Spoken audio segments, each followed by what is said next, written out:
Welcome to Civic Space TV. I am Kato Gilbert Bitariho, once again bringing you into yet another critical conversation. Today we'll look at the students' perspective on preparation for the special interest group elections that are coming up. And I'm joined by very amazing panelists today. From the far right, I have Paul Kamutono, and also joined by Nattabi Margaret, Tumwekwase Stephen, and then Debrah Kahinju. Without further ado, I will give them an opportunity to introduce themselves further, but also tell us something good about them, about the environment where they have been, and maybe what stood out for them this week. I'll start from the far end still, from Paul. Thank you very much, moderator. My name is Paul, and he has asked me something very interesting, what has transpired in this week.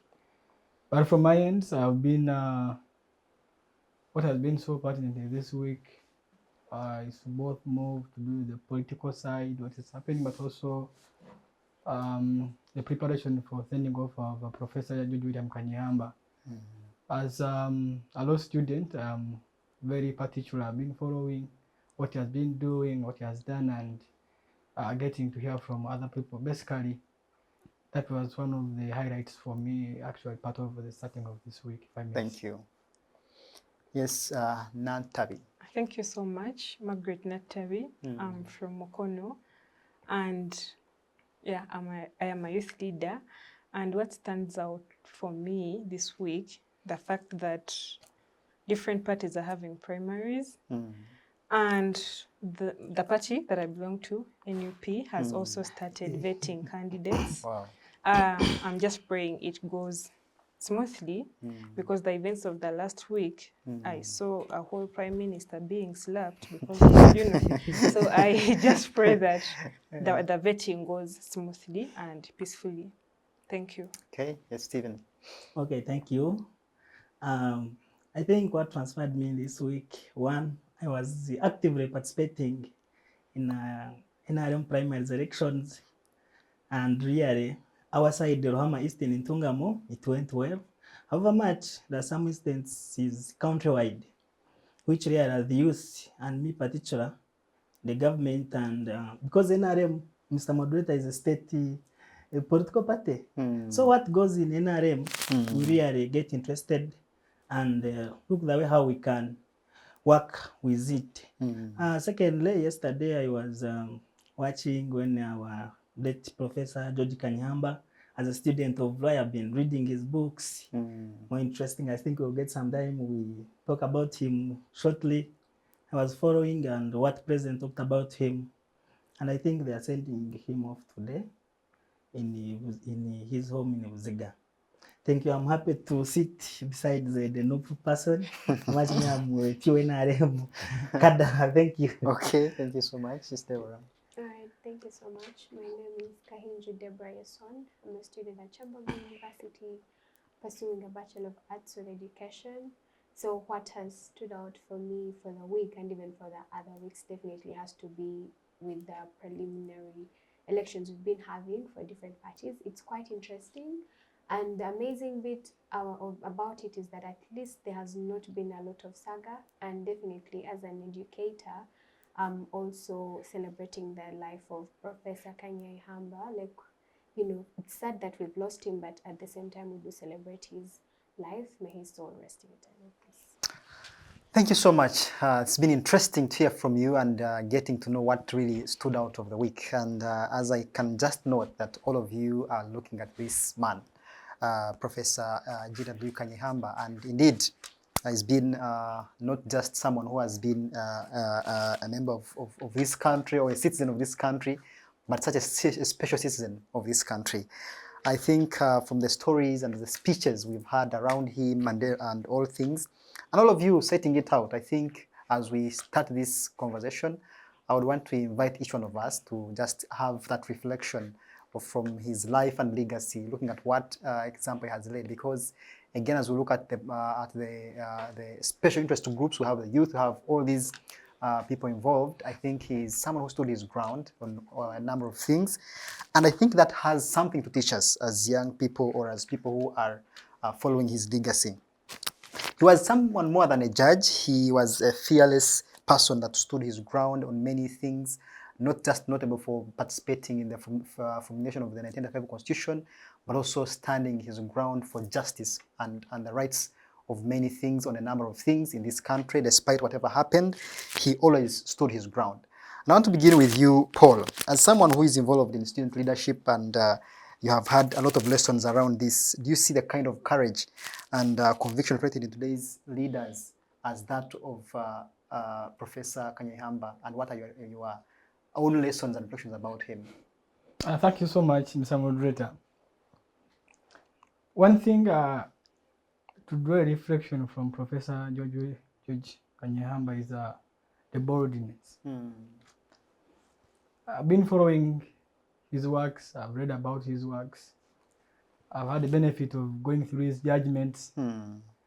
One thing I appreciate, one thing I get to learn from him is that he stood on his own grounds. He didn't mind whom he's going to please. Even his bosses, he went against his bosses. As if something is right, it is right. And if it's not right, there's a very clear distinction. If you read, I had the benefit of reading that case of Dr. Kavendish versus Yoweri Kaguta Museveni, presidential petition is, in fact, the one of 2011, so 2001 and 6. He was very, very bold on his ideas concerning the need to protect constitutionalism and rule of law. Was like, look, if this is how it's supposed to be, let this be done. And the issue of having interference into the judiciary is something he has been vocal about. And just like someone like living in a democratic country, we need to have these principles. And actually it is of the few. And to me personally, Professor Kanyihamba, when he say a land judge, he really stood the meaning of who a land person is. A land person is someone who has the ability to distinguish between what is right and what is self-centered, and is able to lose himself even what he believes, but he stands on what serves the interests of the people. So I pick a leaf for being bold and to stand on my own and speak the things which I believe in and which are right and fair to the majority.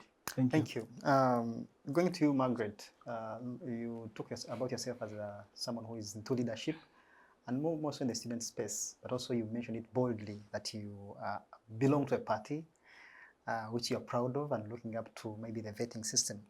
But looking at the student space and maybe the leadership space that we're in currently, and looking at the democratic ideals that Professor Kanyihamba stood for, do you think we are living up to that? And if not, where are we falling short?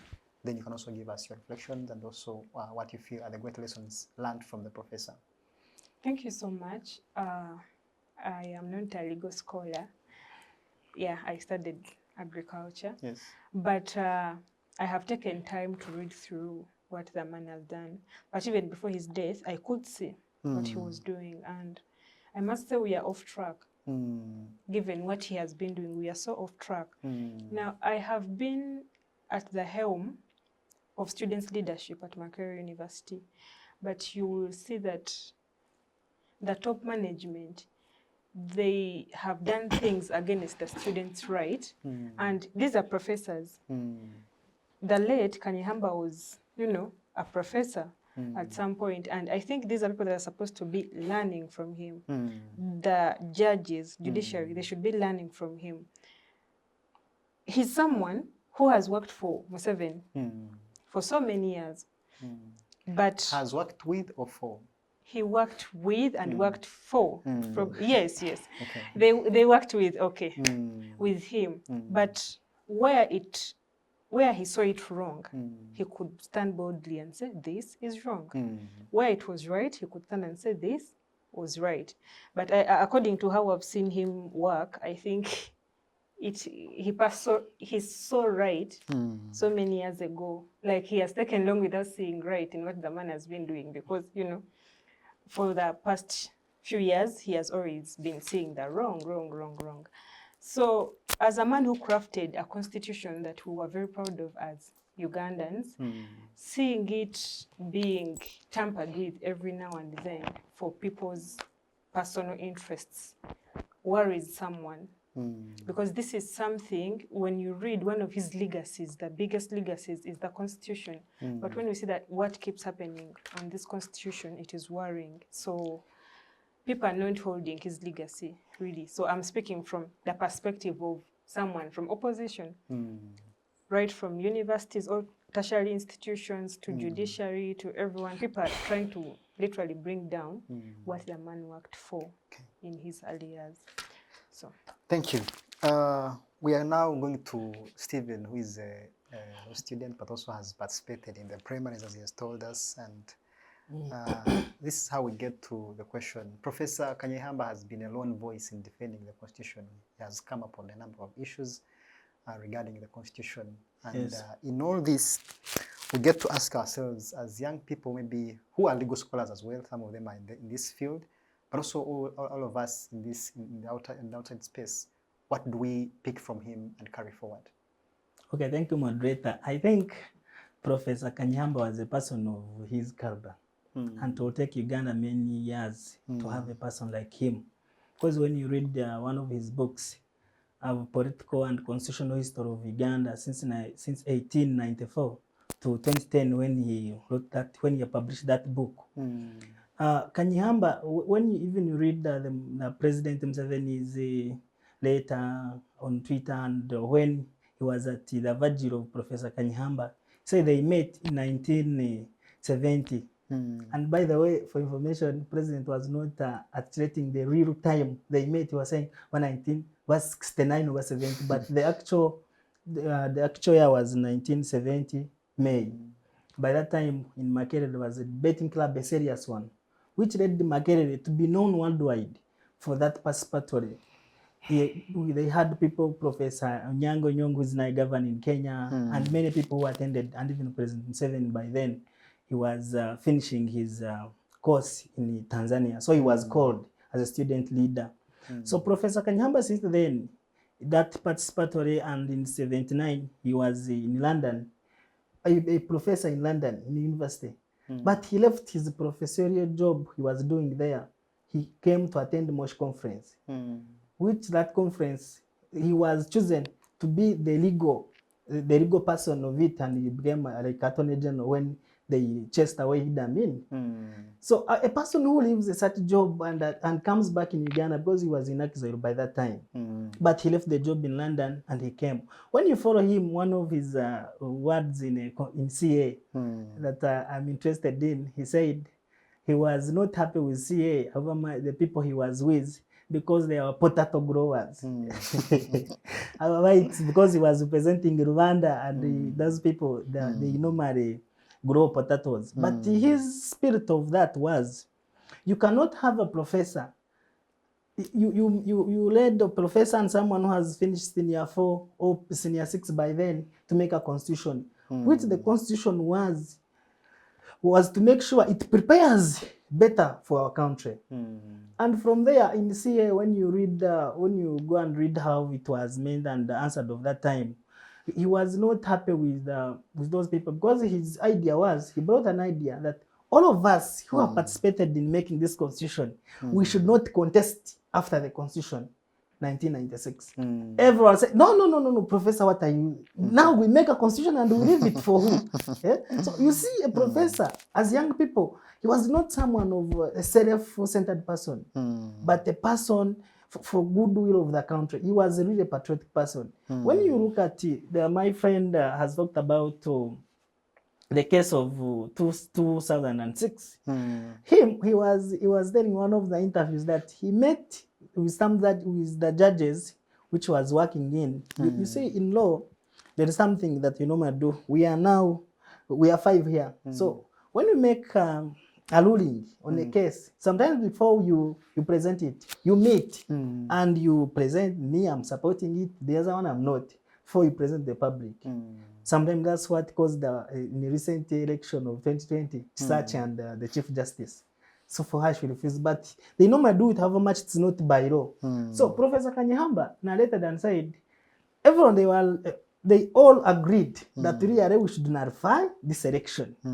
It was against the constitution. But in the morning, when he came, one of the person who was leading in cherishing that the nullification of election, he told him, Professor, I'm sorry, I will not go with what I said yesterday. The pressure on me is high. But Professor, he stood boldly on that. I said, no, according to me, this election, it was characterized by many things which were in a constitution, so it should be nullified and we have a fresh election.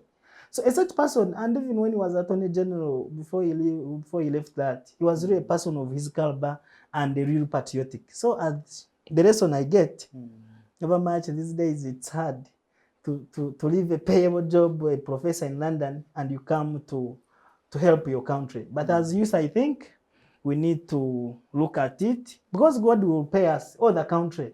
Because now when you look at him, he left his job here, he came and participated fully in Mosh Conference, in CA, in being Attorney General, and he later left the government. But everyone is knowing him, and the public sympathy and wishes is getting really. If the heaven is there, really he will go there. And as youth, we also need to follow that path and read his books for betterment of our country. Thank you. Thank you so much for those great insights about such a man and such a rich history about him.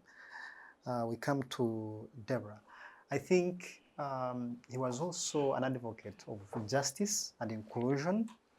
And if we could look at the current processes of our maybe political processes, in the lens of what he stood for, and as someone who was advocating for this inclusion and justice in all things, I want us to now to look at inclusivity, because we're now looking at special interest groups, which are now a target of inclusivity in this political process.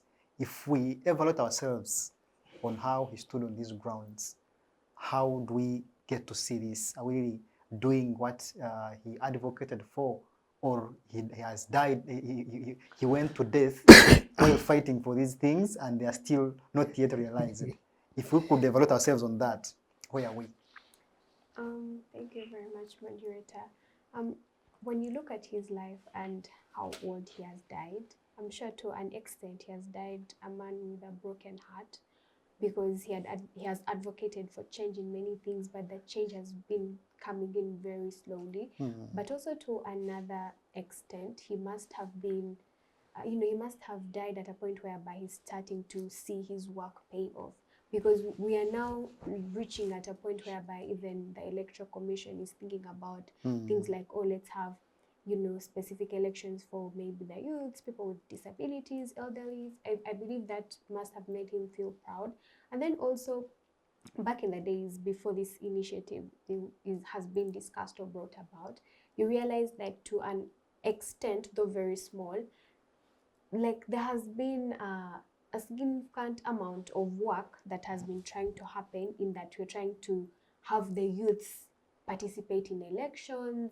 You see, there was a year, I think, whereby I think the previous elections, you realize that most of the people who are contesting were young people. Like the youths are participating directly. Like they didn't have to wait for maybe let there be a youth MP. Like even if it's a woman MP, let not only the old women come in, even the youths are coming. So I'm sure, like, even if it was the change was very small, I'm sure he was proud that at least there is a change that is happening. And now where it has gotten to, whereby we're even discussing the idea that, oh, there should be elections for people with disabilities, the elderly, like they have a specific representative. I'm sure he felt like his work was eventually paying off. Wow. Thank you so much. And thank you all for those great reflections on a life well lived, which I think we have to draw a number of lessons. I know all of us are just touching some small bits of what we know about him, but he's a man that has died with a very rich experience, both within the country and outside the country, served in a number of departments, but also his work was speaking through all the sectors of this country. And it is no doubt from what you have shared here and what is known of him, that his inspiration, his works continue to even live through the current generation and inspire more lives, maybe to live a life like he has had, and also do more by taking on the legacy like he is. We are now going to look at the SIG, special interest groups, and that's where we shall now channel our focus to. We are coming to a point where the country is preparing elections for the special interest groups. But as students, we are, and again, I'm bringing this to you, are students themselves aware of what the SIG election entails? Because this is something that is coming up for inclusion. They're engaging PWDs, engaging the youth, the elderly, and I don't know why some groups are also still under the SIG. That's something I shall answer later on. But if I could begin with you, Debrah, why do you think the students currently know what the SIG election entails? Truth is, to a larger extent, they don't. It's only a few that know, and where does that come from? It depends on maybe your leaders and the people you live with. Because at least I have seen from the guild president of Makerere University, they try to advocate, like create some awareness about all these things, like explain what they're entailed of. Like actually, when I was coming for this show, I talked to a friend of mine, like, oh, I'm going for a talk show, this is the topic. And then she's like, what is that? And this is a university student. Like, I'm like, really, like for her, it was the very first time she's hearing of this. So to an extent, the news is out there. But then also when you just hear it, like special groups or something like that, some people don't know that even the youth are part of it. So usually when we hear special, you think about maybe people with disabilities, you think about the elderly, and then you, as a youth, most probably you may not click immediately that you're part of those people. But I believe, you know, if we advocate and create the awareness, this is something that people will actually uphold, because this is like a moment we've been waiting for. The youth have always been fighting to be heard and all that. So this is basically something I'm sure they will definitely take up.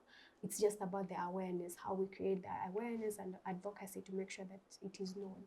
Thank you. Stephen. Yes. So you look around and you're just listening to this and you're like, well, this is what we are looking at now, and this is the SIG election coming up. In the broader perspective of the democratic process, do you think this election or these special interest groups matter? Why do they matter? According to me, for the first time, I don't think there should be positions of special interest groups in parliament because of my following observations have been there. Now, for example, in Ntungamo district, the one who won for member of parliament position is a lady of 25 years.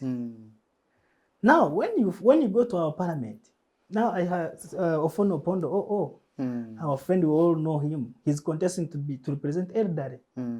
But in parliament, you have Moses Ali, who is of 90-something age.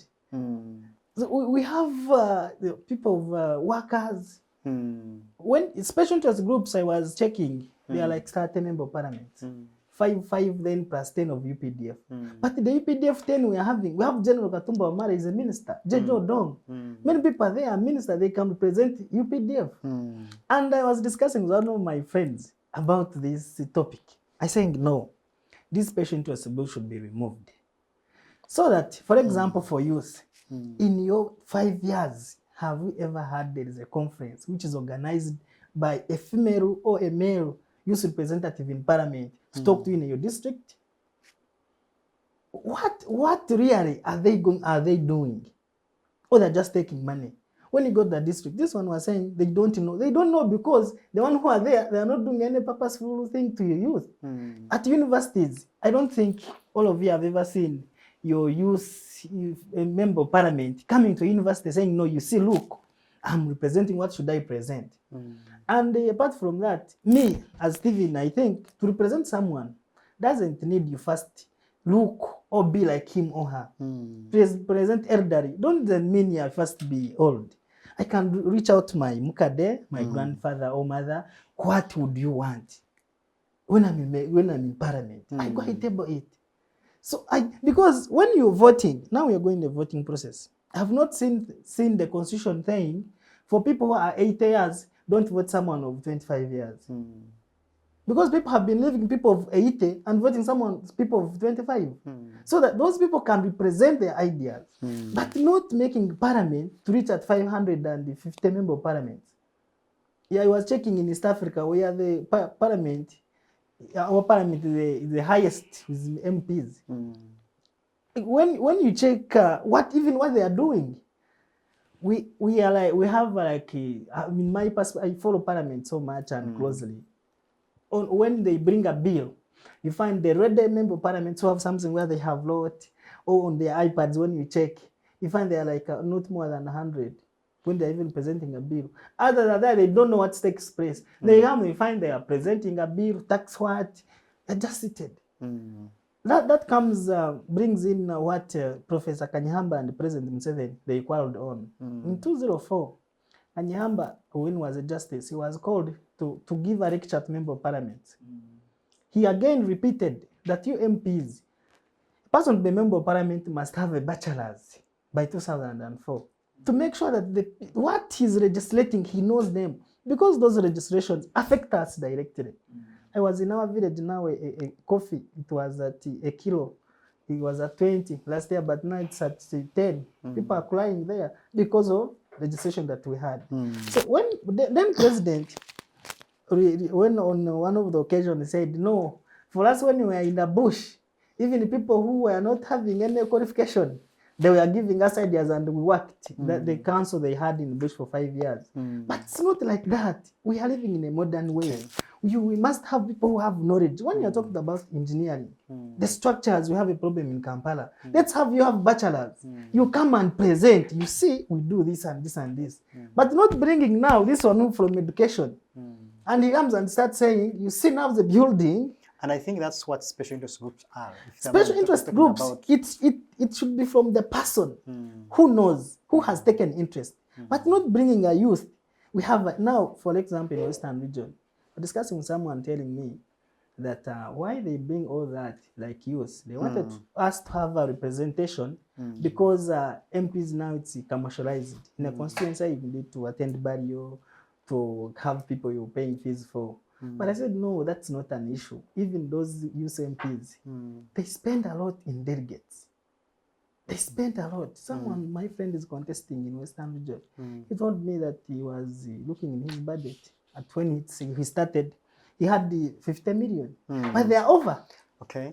So, and they have not yet reached. Nice. So President tried to talk to Kanyihamba, addressing people and telling him, no, even people who have not educated can come to parliament and register. Okay. So lastly, for me, I do think because of the GDP that we have in the country, we should even reduce our parliament. In that, we remove special interest groups. Okay. Thank you so much. Margaret, Stephen believes that these special interest groups are existing, but they're not doing anything, and he doesn't see any relevance. You will give your thought on that, but to begin with, do you feel there has been enough sensitization about these special interest groups, or this is something that comes during an electoral process, and after that is done, these guys sleep until another turn comes? In the student space and people who should be involved in this, do you feel there has been enough of sensitization for people to know about it and get engaged as it should be? Okay, thank you so much. First of all, I am going to start with the Electoral Commission. I might not have a television. Neither are so many young people out there. They might not be able to afford televisions. So I don't know if the Electoral Commission puts adverts about these things on TVs. I don't have one. I have seen them post, for example, on their X page. I don't know how many young people have X accounts. So there has not been enough sensitization. I feel there has not been enough sensitization that even when EC says, all youth registers are out, come and check if you're part of the register. No one knows, apart from for example, Nattabi, who wants to run as a youth leader, that goes ahead to sensitize only the people he or she thinks are going to vote for her. So there's not been enough sensitization. When we come back to what my brother was saying, first of all, we need to ask ourselves, why do we have special interest group elections? Now, ideally, it was to prepare the young people, to prepare them under leadership before they go into adult suffrage. But we should also ask ourselves, have the young people that have been part of the SIG elections been prepared enough to go for adult suffrage? So if we have maybe benefited, if we say, oh, those that have been part, we can actually see them. I've seen many people that have been part of the youth leadership going ahead to vie for bigger positions, meaning to some extent they have helped. So where is the issue? I don't have any problem with having a representative in parliament, but how is this person voted for? You see that people know, when we talk about SIG, I'm going to focus on youths personally. Because when he says you don't have to be a young person or an old person to represent the old, sometimes you might not be able to represent fully a person that is differently abled. You don't know the challenges they go through. It might be very hard for you to represent them. Even when you think, it might be very hard for you to stand before the floor of parliament and discuss what affects them. So I would think we should leave everyone to represent whoever they represent. So if we go into youth elections, we have a youth MP. Who votes for the youth MP? This is where sensitization comes in. This time round, I will speak from the position of NUP. We told people, oh, youth elections are coming. Sensitize youth elections. And everyone was eager. Youth elections are doing what? Coming. Good thing, in EC, we are not asked for any nomination fees. So whoever wanted had to go there and get nominated. Now the problem came when these people saw that, oh, we are eager to join. Now I'll take Central as a case study because this is where I was. Many people were blocked right from nomination. Personally, I'm a youth leader, like I said. In Mukono, you go to the Electoral Commission and you sit there full day, you're not nominated. You come back the next day, nomination is going on. NRM is bringing multiple youths, they are getting nominated. And now, we were like, they're doing this to frustrate us. We shall not give up. Tomorrow we come back. Another day we come back. Another day we come back. Now, until, for us in Mukono, we got people like the Honorable Namboze. We told her, come and stand here, at least for a day. The day she gave her time, she stood there, we all got nominated. But now I had people in other areas, Kawempe, Machindie, nominations really failed. But now, those that got nominated, after village youth elections, I think we saw what happened. Some of us won, others, NRM just declared forcefully. We didn't have elections. Now, for me, it happened that the day we had village youth elections, Museveni was in Mukono. To be specific, in my constituency. So all the areas around where he was, all the polling stations near, we didn't have elections.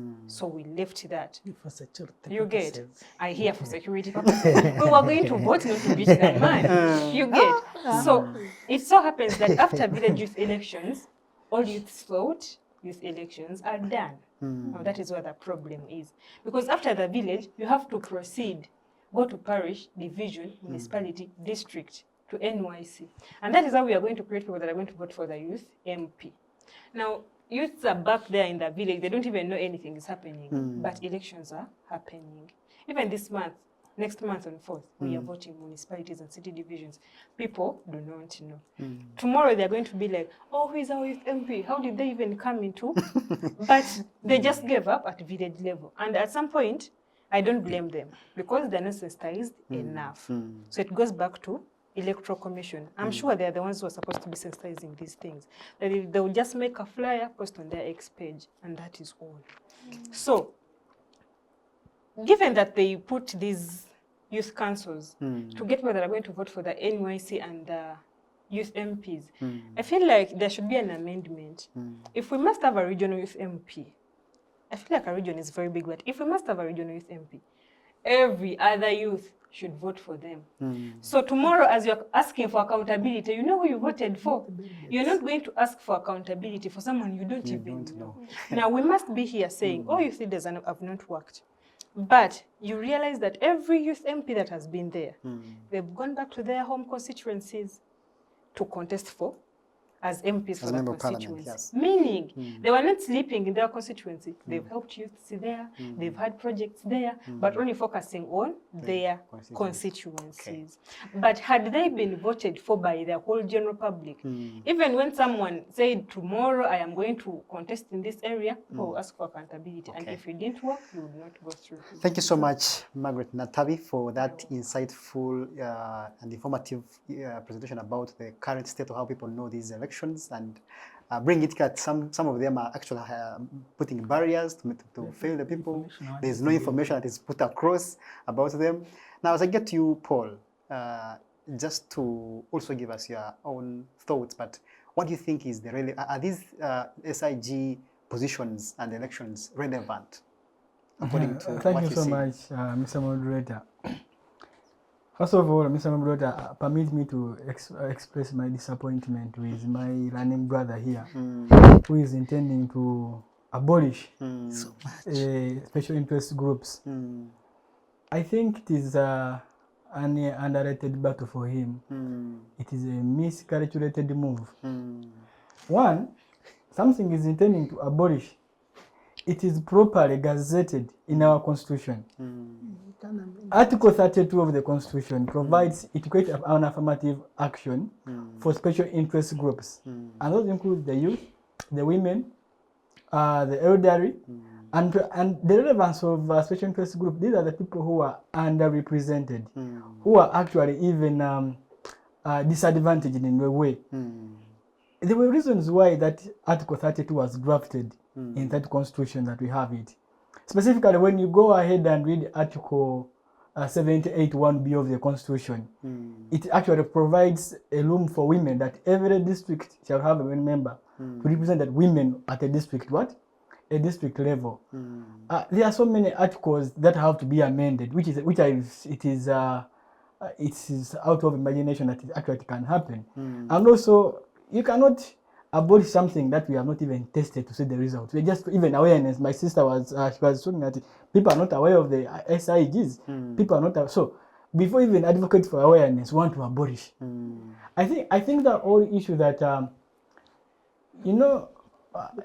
importance of having these special interest groups is one that we get expert opinion. We are getting these people who are facing these exact problems. For example, me as the youth, the problems I'm facing, they cannot be the same problems of my dad is facing. I might be maybe my problem might be accommodation, food, and what. And in the minds of my dad has a home. Food is there. I think he has gone beyond those problems. And even me, I'm not my dad. I can never be in that situation. Now, for example, like women. He gave an example. Is it in Tungam where she was citing someone of a woman of 25 years, and also having a woman member of parliament, because all these are youth. I think that we have a disoriented mind on how we are approaching these things, and the whole issue goes back to the financial aspect. The problem is that politics has been highly commercialized. The one who has money is the one who gets the leadership. So we are realizing that the youth are being infiltrated by money. We are not being given the platform which is fair to all of us. So in my view, we need to have these special interest groups. We need even to give them more courage, to sensitize the people that you know what, you need to come up. And the youth are not bothered. My sister, she was celebrating that when she was coming for this talk show, someone was asking her what is SID. She was like, I don't know about it. There is a lot of money involved in politics. Now, if I can give an example, if you are to contest for member of parliament of, let me say, give his constituency in Tungam, because okay, is your constituency? My constituency, Buku constituency, that is Kabwe. Now, if I'm to go there to my area, I need about 500 million to start. Now, what is the relevance of special interest groups? Now, if I need 500 million to go to run for member of parliament, I'm a youth. Now, for example, I'm a university student who has just graduated. So you can imagine how long it will take me to collect that money to compete fairly with the matures.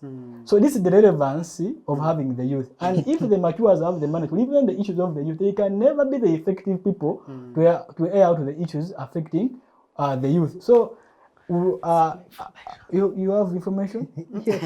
Thank you. But Margaret, we didn't actually to do a lot of background work and leave us. We need to even to leave the Kampala setting and also go and speak to our electorates. By the way, these Kampala guys here, they actually even don't vote. They actually people who determine. Okay.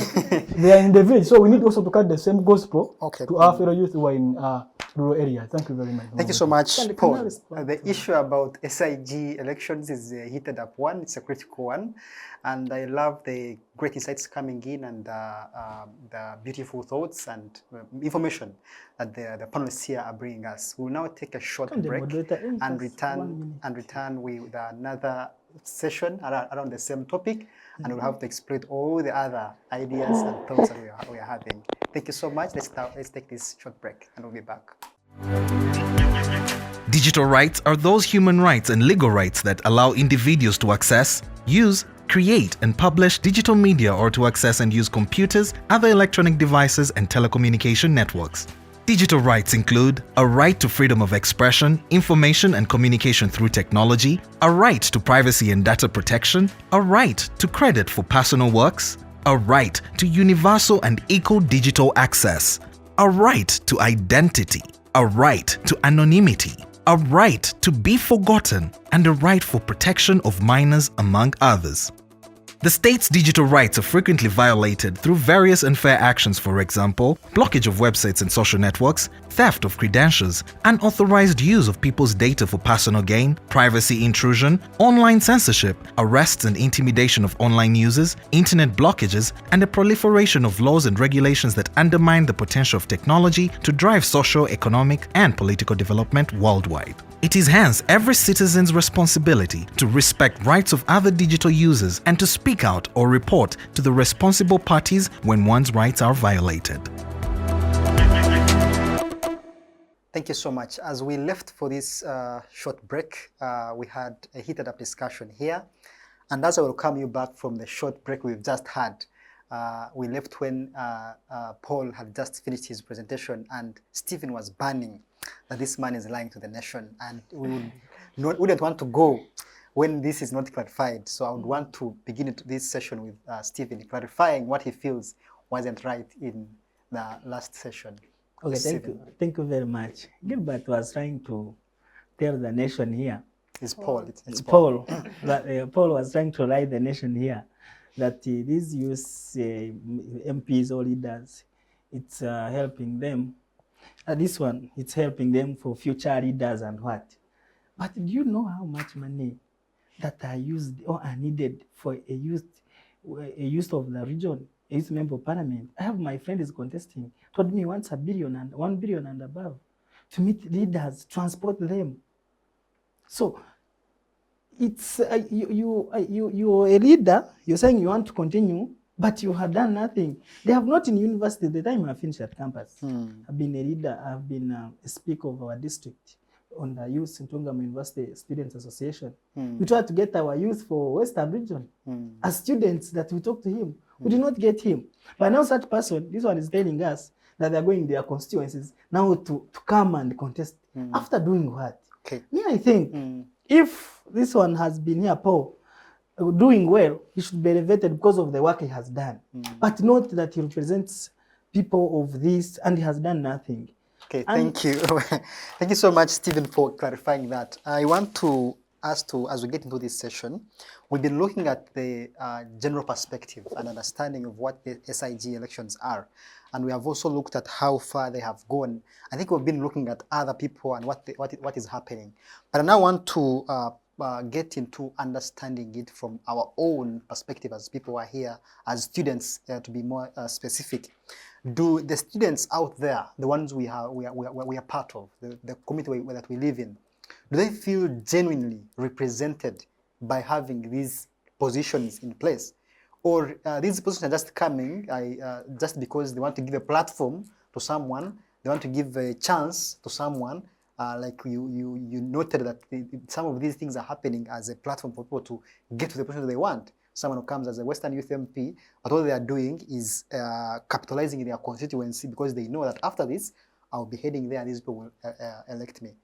after, when all that is happening, where maybe even other regions are like that, do the students or the youth or any other special interest group like the PWDs or the elderly, do they feel genuinely represented by these groups that we have? I want to begin with you, Debrah. Okay, thank you, moderator. To begin with, we cannot deny the fact that most people do not know about these things. So that makes it very tricky for us to answer the question of do people feel well represented? How would I know whether I'm being well represented or not if I actually do not know what is happening? For instance, what she has told you, the few people who know it maybe only at village level. They do not know that after that level, you still have to go maybe to the municipality and all that, head on to that district. So at the end of the day, it would be hard from that perspective. But then also, this is what I believe personally as Debrah. I believe that we can get the representation, and most probably the youth or the people with disabilities can, appreciate this. The problem is not with the plan. It is just on how we are trying to execute the plan. Because at the end of the day, all these problems happen, that you need a lot of money to run and all that. But who is setting that precedence? It's not the plan itself. The plan, by the time the plan came into existence, we found these things.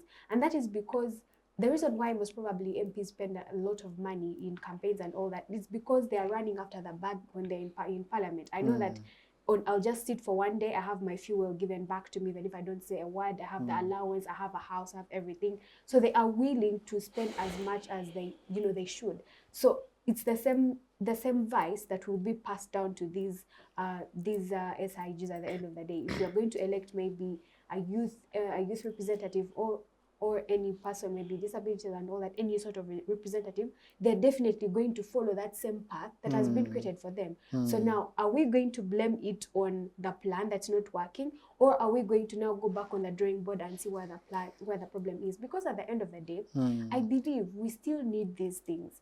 We still need the representation. Now, and also we cannot argue that it is working or not if we have not tested it. We can't say that youth were not being represented if you've not participated in the election. You cannot say that you're not being well represented if you do not even know that the representation is going on. So I think right now, the stage at which we are is creating awareness. Let the awareness be there.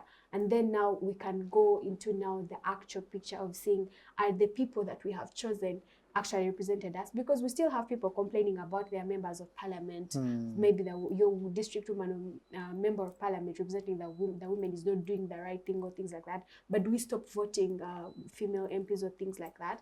So it's just about getting into the actual system, and then now we can decide like, is it working or not working? Okay.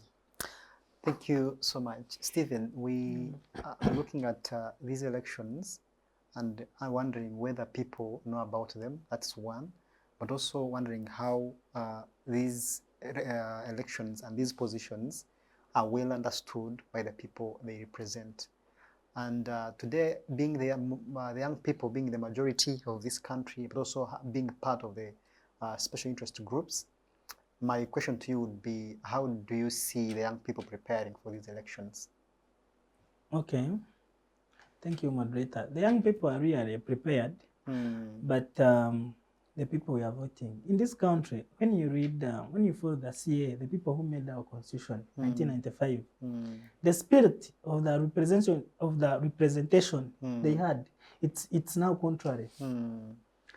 For them, they wanted someone to come and address the issues of the society, but now the people we're having in the country, they are representing themselves. Let me say that their stomachs. The late member of parliament for Kato on his on one of medias, he was saying Mumpendi Eko, and it's a reflection of many member of parliaments. By the way, we're having in the country, 80% that we are having.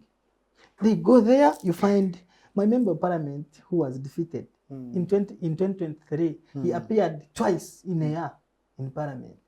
So was that person representing people? And many others, you check on the answer, you find the names of Semunja and the others are the only repeating themselves. Other they do nothing. Hence every day there is parliament on every week. So representation, it cuts across youth, elderly, and the other people in our society in Uganda. So we need to go on the drawing board And we have the people who are there for us, not for themselves. Because this one has talked about commercialization of politics. It was brought by the president in 2020. President was sending 350 to every village. For that president given you chai. Now imagine, we have, I don't know the villages we are having in the country, over 700 and what villages. So now imagine you are giving all that money. After winning, are you going to work for the people? I was meeting youth leaders when I was in our election. But after you talk to them, they say, Steve, our transport refund. They say, why? Really, you're going to eat. In short, you're saying that the form of preparation they are doing is gathering money to give to the people? Preparations, us who want to participate in those politics, is to come to you, give me a loan, I give you this building, I will give you this. I go, I dish to the people. After that, I'll need to pay back. Okay. Yeah? So then even the other people, us the voters, we are preparing. How are we going to get money from these who are contesting? No one is talking about. When you meet them, I met youth on parish level, calling those youth leaders. I could meet them, they say, what do you want a member of parliament to work for, to do for you? No, we want, but okay, you can talk then after, but what have you come with? Thank you so much. Thank you so much, Stephen, for showing us how the preparation for these elections can be and how the electorates and the people who are going to contest for these elections are all preparing. Others are prepared to receive and others are preparing to give. And that's what we have accepted to settle for. I want to go to you, Nattabi. You belong to a party that you strongly support and belong to.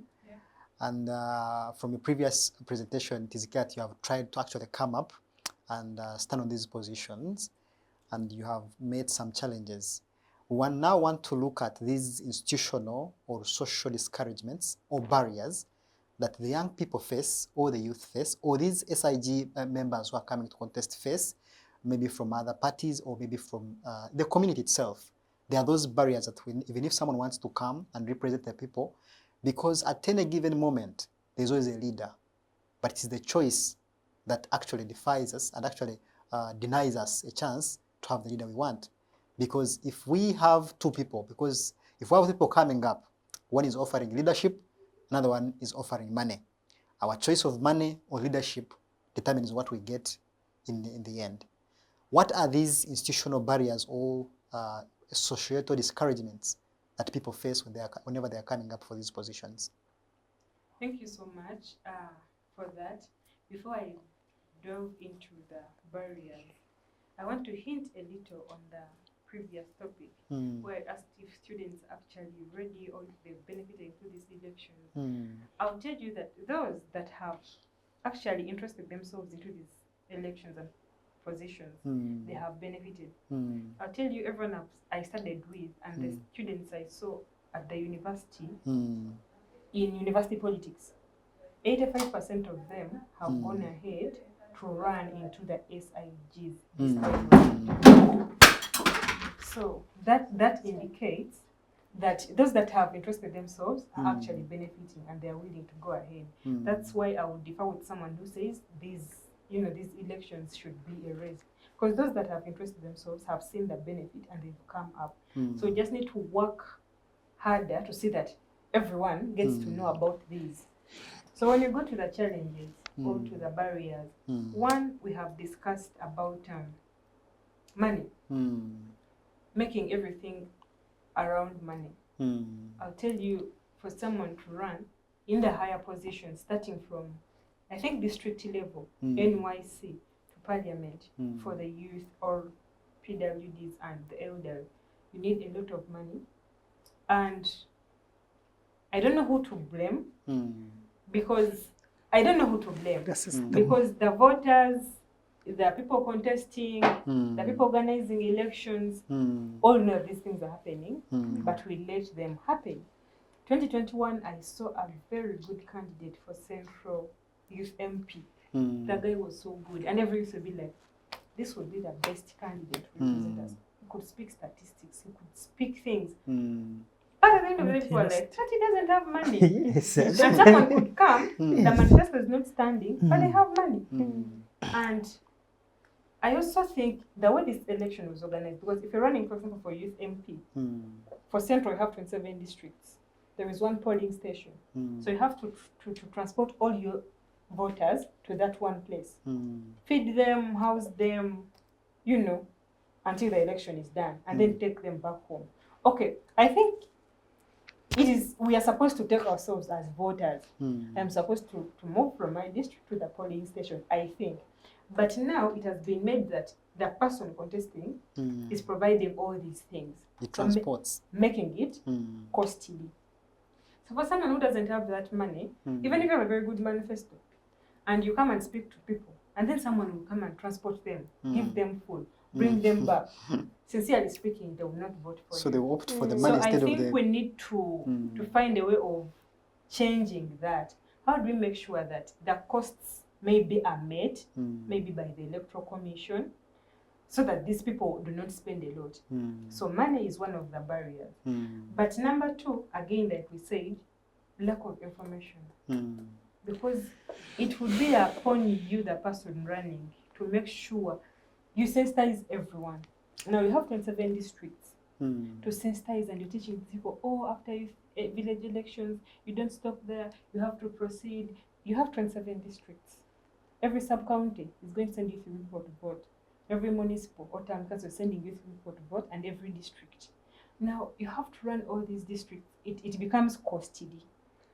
Than if someone was running for a constituency, they would just get their speaker, come in the trading center, people power, our power, this is what I'm going to do, vote for me. Like things like that. Exactly. And people will come and vote for you. But this one becomes a little costly, especially given that it is for special interest groups. There's also why they call us special interest. We are young. We do not have the money. Now you're making it a bit costly for us to, you know, to run this election, so it becomes a barrier. Okay. So I'll give to the issue of money, but also the issue of information. The election becomes costly, but also information is lacking among the voters. So it becomes a challenge. Thank you so much. Paul, you seem to be wanting to take us to another world of this topic. We want to explore that world with you, but as we explore that world, we want to know what are the most critical issues that these positions are coming to address?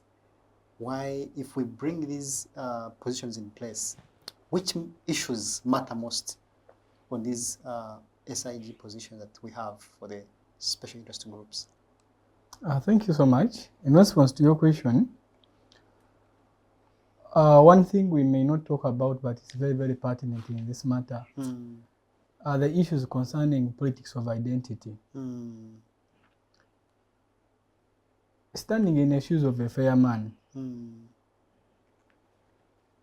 the issue of identity in politics ripples our efforts as the youth.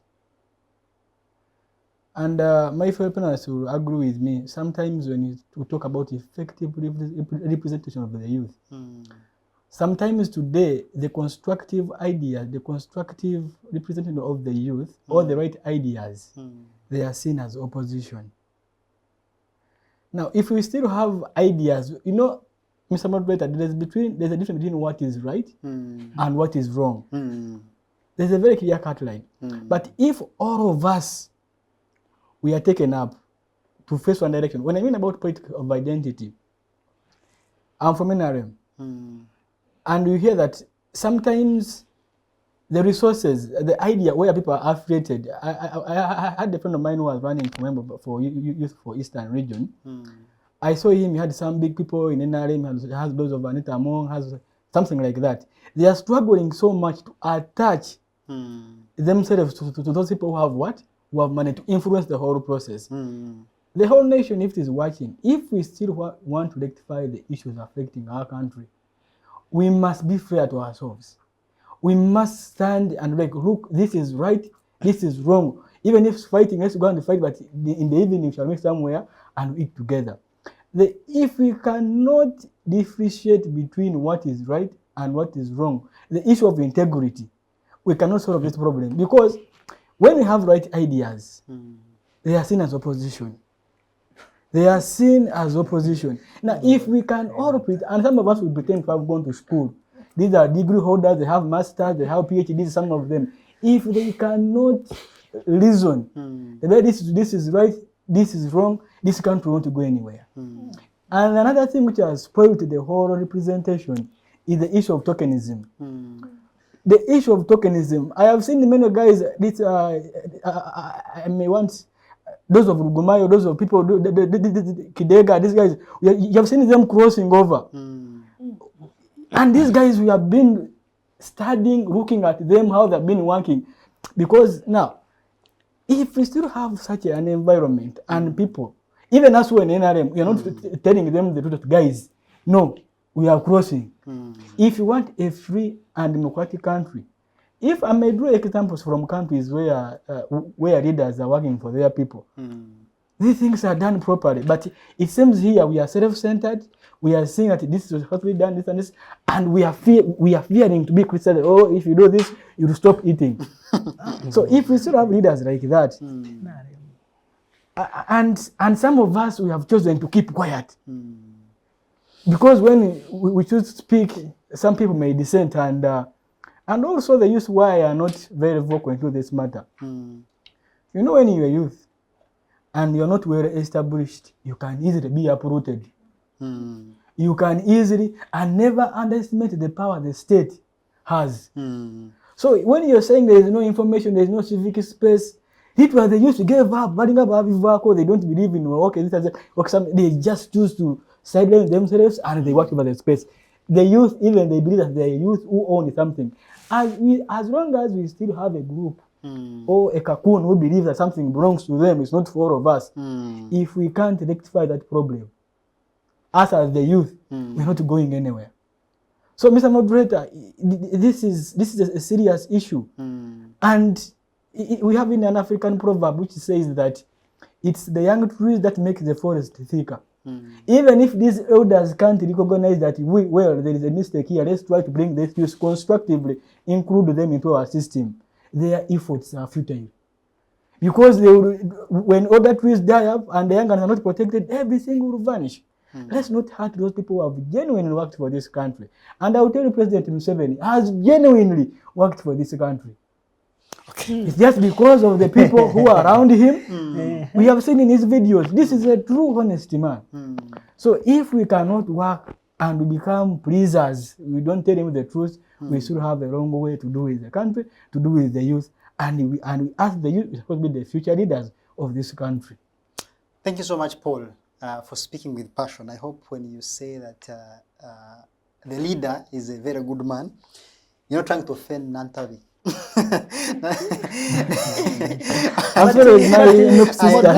We are still going on with this session, and NRM is accommodative. Even Nattabi, we can take her with her ideas, as this has said, as we've been doing. Can take her, then she brings her ideas in NRM. And people that have brains like Mao is there. Please, as constitutional affairs minister. Let's get to.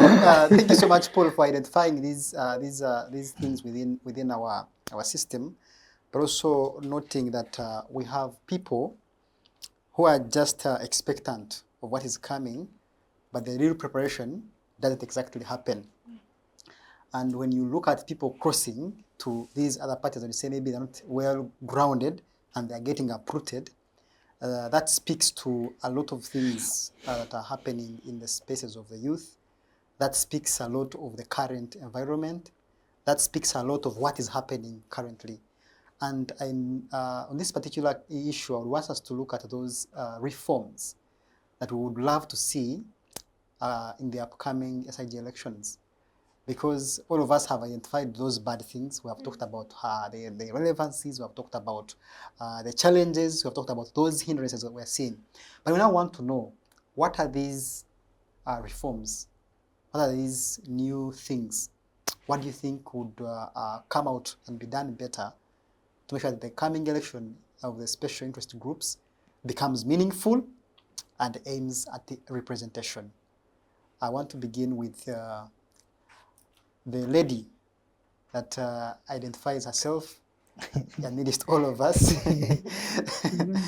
to belong to the opposition party. And much as she's overweight by the numbers here, I'm sure I want to let her voice come through first. What are those reforms that we would want to see in the coming election, which you think would make us have a better representation of the special interest groups? Over to you, Margaret. Okay, thank you so much. They might not be clearly reforms, but maybe areas that need to be focused on to see how they are, done better. I think,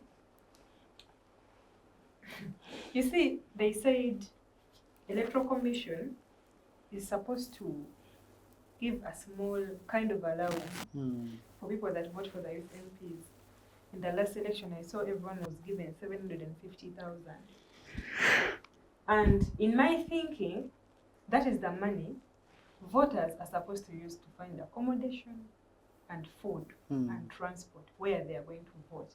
Unfortunately, this money is received at the end of voting. When you come to vote, that's when you get this money. Now, it means you must have used your money to come, or someone must have fed you or transported you, meaning it creates a gap that any person contesting is going to use. You see that gap. So because I don't want to just use my pockets to transport myself there or feed myself, they're leaving a gap for someone to come and be bought. I think there should be some change there, because already they have a register of who's going to vote. Someone should receive this, maybe immediately arrive or before they settle. It could also have issues that someone could receive their money and then go to turn up for voting. But I think it is something that should be looked into. Number two, I think, given that these are positions that are contested for by people below the age of 30, I feel like we do not have, at this age, someone hasn't established very well to have all the money necessary to run. And you see the nomination fees for such a position are the same as any other MP. And I feel like it leaves out a few young people who would want to come for that position. So if they reduced it a little bit lower to accommodate any other young person that would want to represent the young people. And maybe lastly, I feel like the way we vote for the youth MPs needs some change. Because most of us don't know who our youth MP is. Most young people do not know. Why? Because there's a specific around 12 people that are going to come from your district to go and represent you.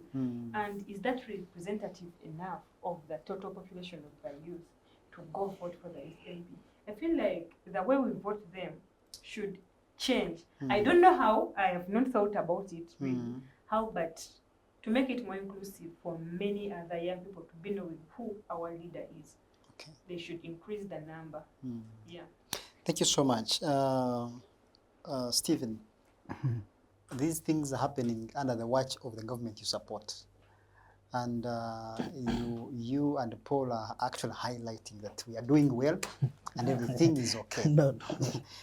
If you agree that things are okay, then I will go to another person. But if you feel that there's something you can do better, we want to know that particular thing now, you can do better.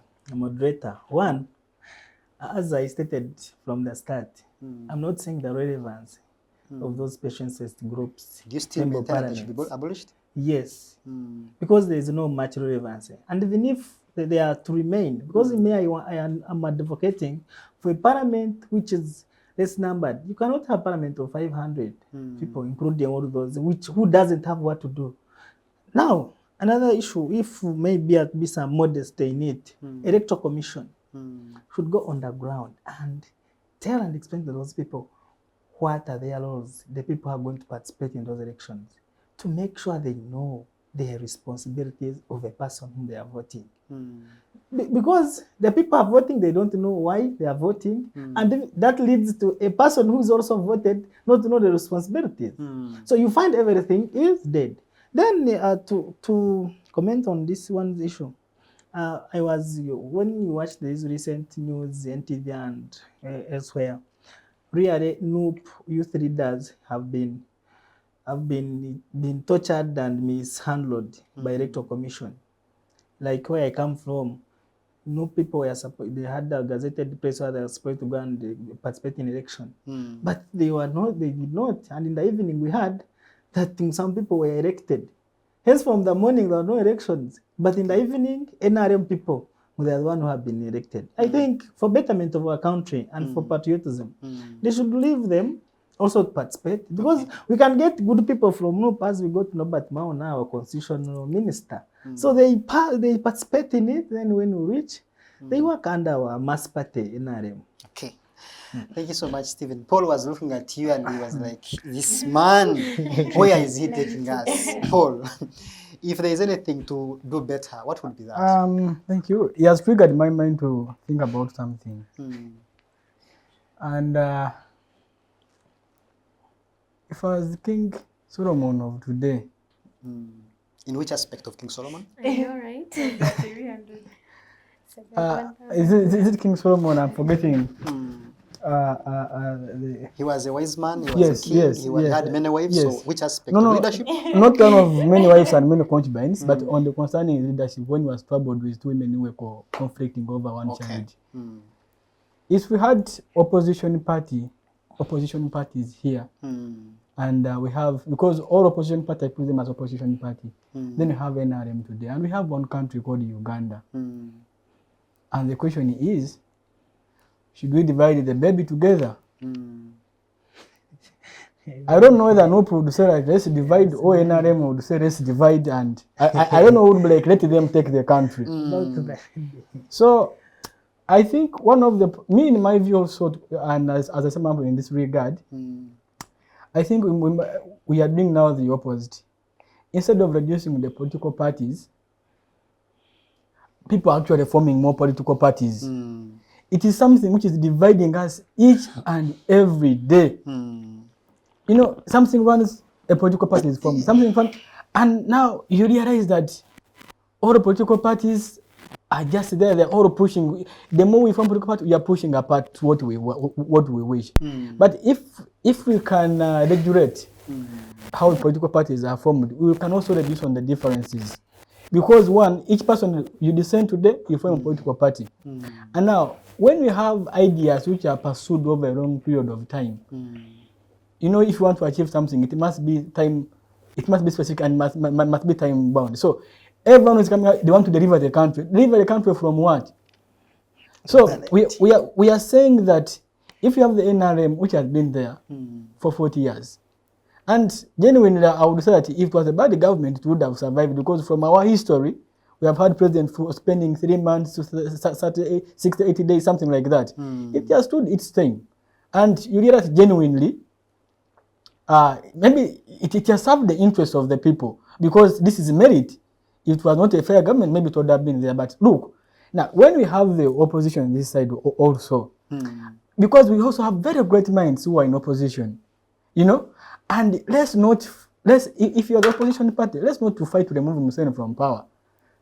Our focus should be, let's fight so that the country do what? Progresses. Now, if we still position our efforts to a single man, we cannot deliver this country to where we want it to be. So, as I conclude in this regard, the issue of patriotism must be at our hearts. But let's try to remain true to ourselves. Me, I've always kept quiet on the things. If I think my idea won't be all that, sometimes you choose to keep quiet. You don't create unnecessary drama, because in the process of doing this, we are doing a disservice to ourselves. Okay. Thank you so much, Paul. I want to come to Debrah. She's been waiting to hear all your views, and she's wondering, you guys, you are giving us these reforms. Some of you are telling us to abolish, some of you are telling us to improve, some of you are telling us to to actually support what is already happening. Debrah, where does this leave us as young people, as these groups come up? Where does this leave us, and where do you think it needs to be changed a bit, maybe to suit its mission and purpose? Okay, thank you very much, moderator. Firstly, where does it leave us as the youth? Same thing, do you want the representation or not? Because youth have been all over the place with the whole thing. We want representation, that's all they say. And then here comes the opportunity. we want to abolish it for the reasons we have, which may be correct to an extent, but I believe we do need the representation. But then also, if someone is handing us the representation and they are not making us aware that they're giving us this chance, then definitely I wouldn't blame us for not knowing what is going on.